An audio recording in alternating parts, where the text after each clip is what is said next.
sono due termini che sono in antitesi tra loro.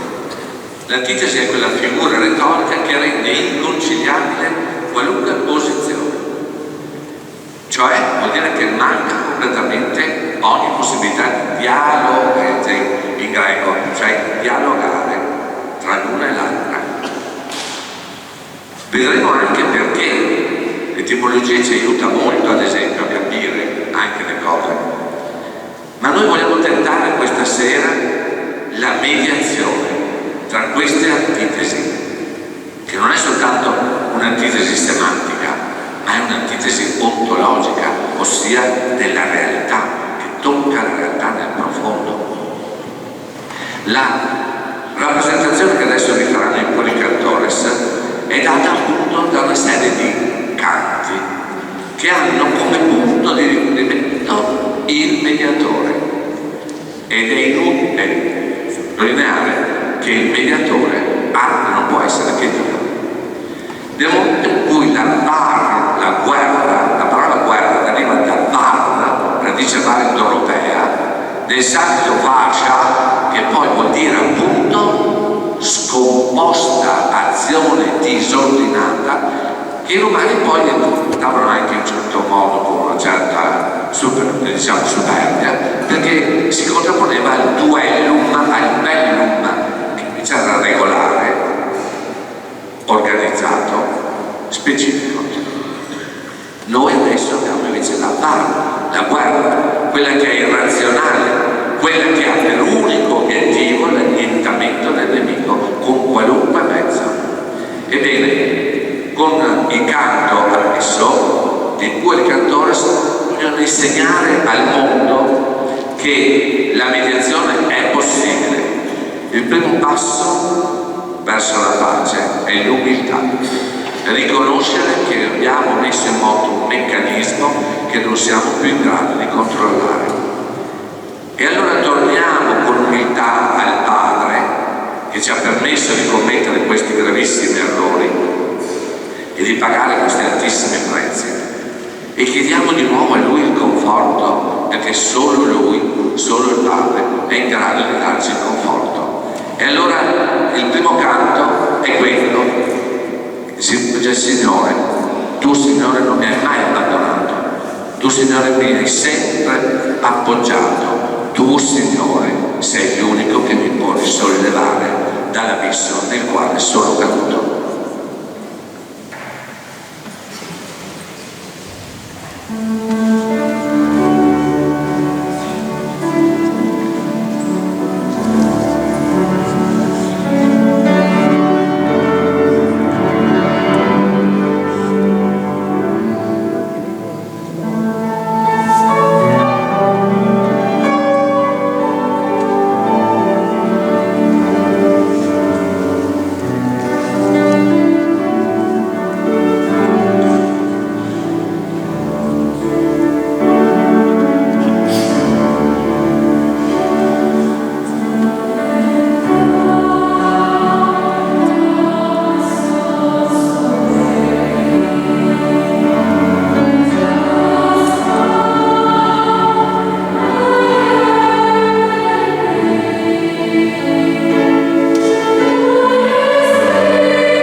Come si ritorna a quest'ordine costituito?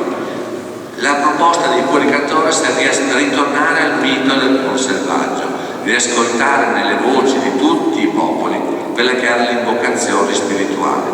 Nel canto Cosi Sipe Amandra noi adesso sentiremo proprio questo riconoscere nella sovranità divina il principio unificatore e il principio che giustifica qualunque azione buona dell'uomo e nega la guerra.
immanente nella realtà che la giustifica e la sovrasta, e a questa realtà l'uomo si piega con grande e profonda umiltà.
e ha lo stesso emblema del tema, che è sempre quello di parlare di una divinità in rapporto con tutta la dimensione panteista, che si esprime nella totalità della natura, nella voce del canto, accompagnata anche dal suono del djembe, appunto questo strumento a percussione che sottolinea l'importanza del ritmo.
in greco è la pulsazione della materia della natura, che diventa nella concezione dell'uomo arithmos, numero, e numerus in latino vuol dire ordine, armonia.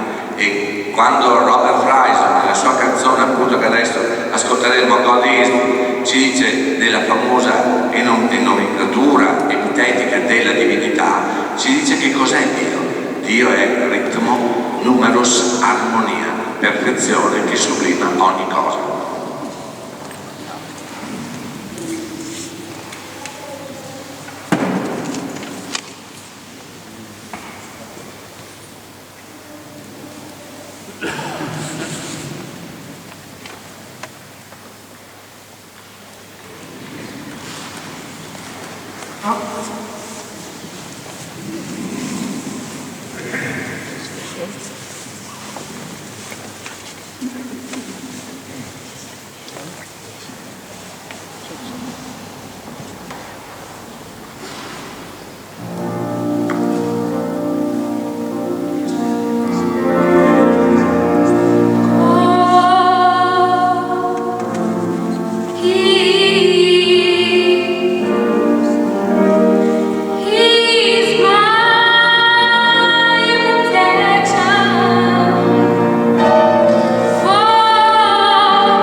sintesi è pace. Pace deriva dalla radice europea pace, che si ritrova nel sanscrito pachayati, che vuol dire stringo e tengo saldamente unito. Quindi la pace è una convenzione che stringe i contraenti di quella convenzione, di quel patto, non a caso patto deriva anche dalla radice di pace, e li tiene saldamente uniti in che cosa? Nella consapevolezza di una fratellanza, perché tutti discendiamo dallo stesso padre. E allora Wolfgang Amadeus Mozart, Laudate Domino tratto dai Vespere Solennes del Confessore, vuole proprio esortare l'uomo: Laudate Domino omnes gentes, omnes populi, perché solamente Dio è la ragione della nostra stessa esistenza.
d'Omero, un nepion tecnon, un bambino balbettante che non ha ancora la parola. E quindi il bambino cosa fa? Tende la manina al padre perché si fida ciecamente di lui. E quindi adesso, questo canto che adesso ascolteremo, ci invita a fidarci sempre di Dio, perché i never fail di niente, non mi ha mai ingannato, perché mi deve ingannare adesso?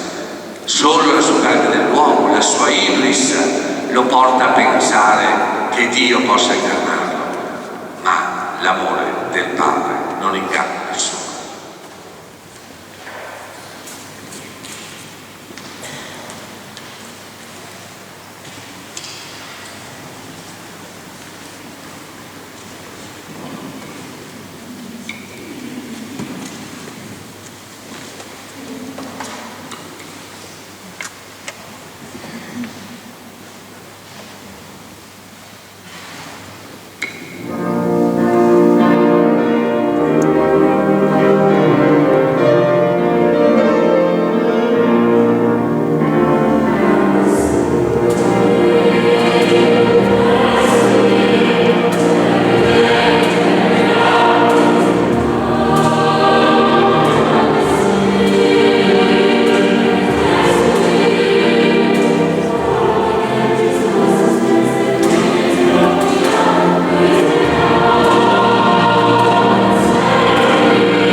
Ma forse è difficile rivolgersi a un padre, avere questa concezione, questa consapevolezza dell'amore immenso che Dio Padre ha per noi.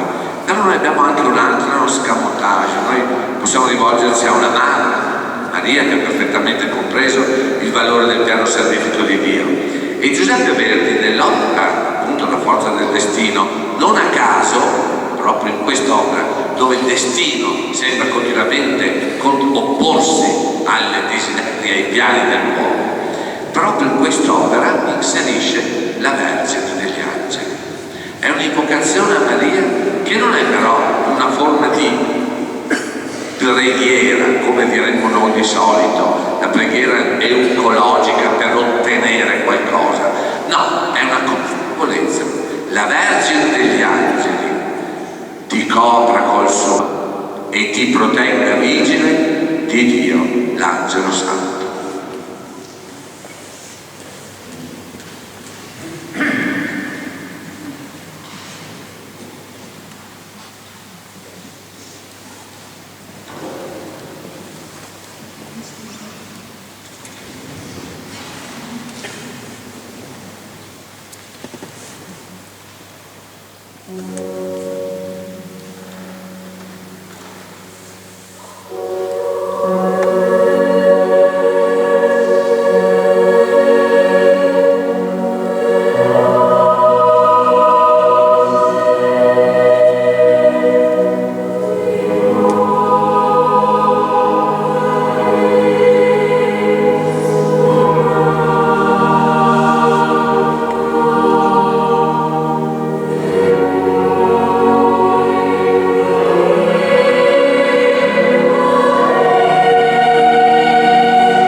Secondo una teoria linguistica molto accreditata, l'uomo ha inventato il linguaggio quando ha avuto la necessità di mentire, perché ha inventato la parola, che deriva da parabola, racconto, vero o falso che esso sia.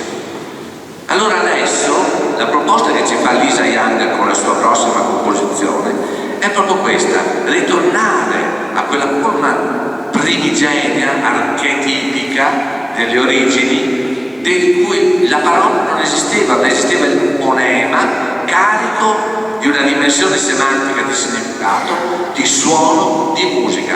Questa musica altro non era che emanazione dell'armonia universale che è presente in tutti gli elementi della natura. Ta-ti, ta. Non è più una dimensione di corrispondenze semantiche precise o di fonemi logico-sintattici correlati. Ta-ti, ta è soltanto il suono della natura che rimanda a un significato ben più profondo.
E con l'ultimo canto, Alleluia, noi ritorniamo nella dimensione originaria che è rappresentata dall'India misteriosa.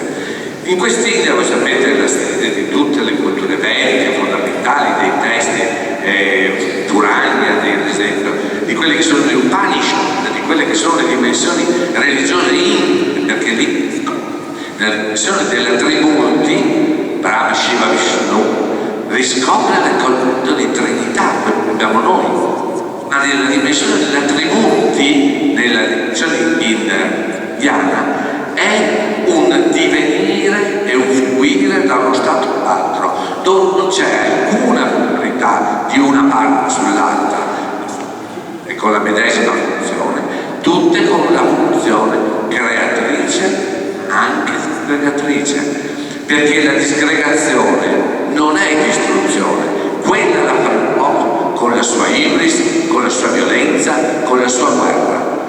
Dio crea, dissolve per ricreare ancora di nuovo, così in eterno, perché è eterno il suo canto della creazione.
pure i cantori se sono così belli, quando finiscono purtroppo dispiace. Però prima di tutto permettetemi di fare ringraziamenti doverosi, ovviamente, all'assessorato alla partecipazione del comune nella persona e nella figura dell'assessore Matteo Tosetto, e qualora sia presente qui inviterei anche a dare un saluto alla città. Nel frattempo approfitto per dire che qualora sia, non come si dice al giorno d'oggi, qualora fosse, che non si può, perché è l'ipotetico delle realtà, non è presente, non importa, lo ringraziamo lo stesso con un caloroso applauso.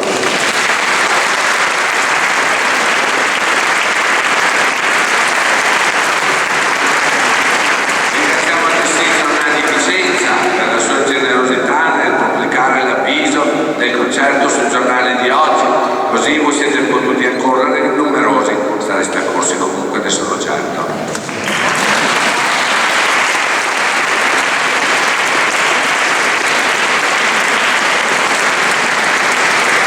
Ringraziamo, anzi voi ringrazierete tangibilmente, ne sono certo, l'associazione Salama Ragazzi dell'Olivo e la persona straordinaria di Miriam Gagliardi, che tanto spende per questa sua attività per i bambini.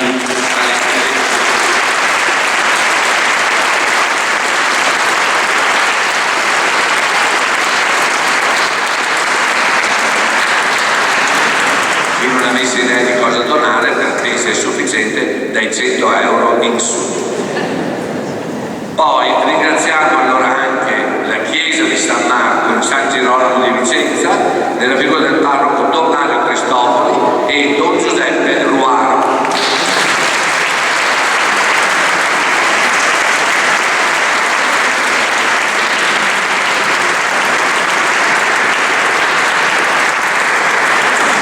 Qui non ho bisogno di leggere perché i ringraziamenti vengono spontanei, immediati, sono già radicati nella memoria. Ringraziamo il nostro bravissimo percussionista Filippo Zocca.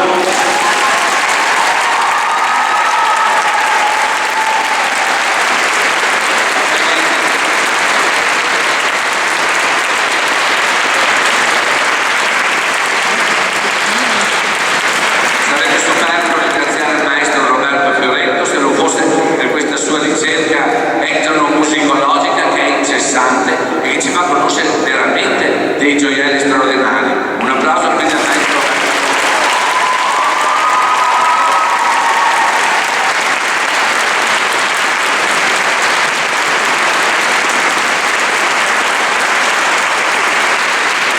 E ovviamente l'applauso più caloroso va al presentatore Massimo Celegatto. Dai, cantore.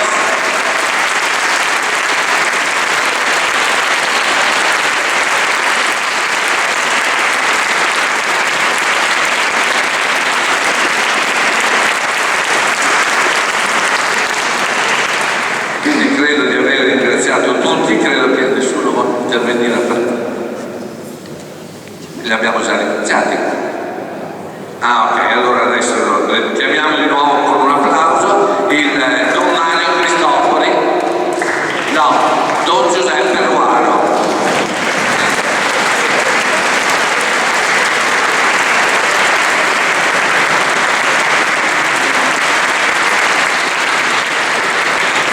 Lo invitiamo qui per non credo che voglia vedere Roberto. Ecco.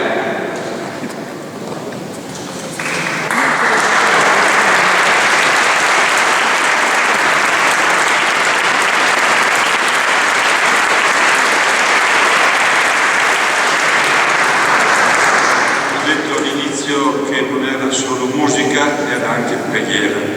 Questi canti ci hanno veramente sollevato in alto. Che sia sempre così. Grazie a tutti.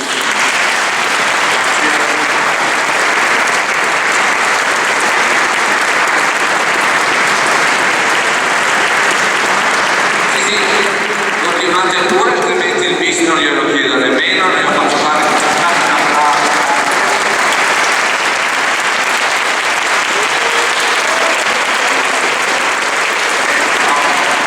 Chiediamo quindi magna cum voce bis a questo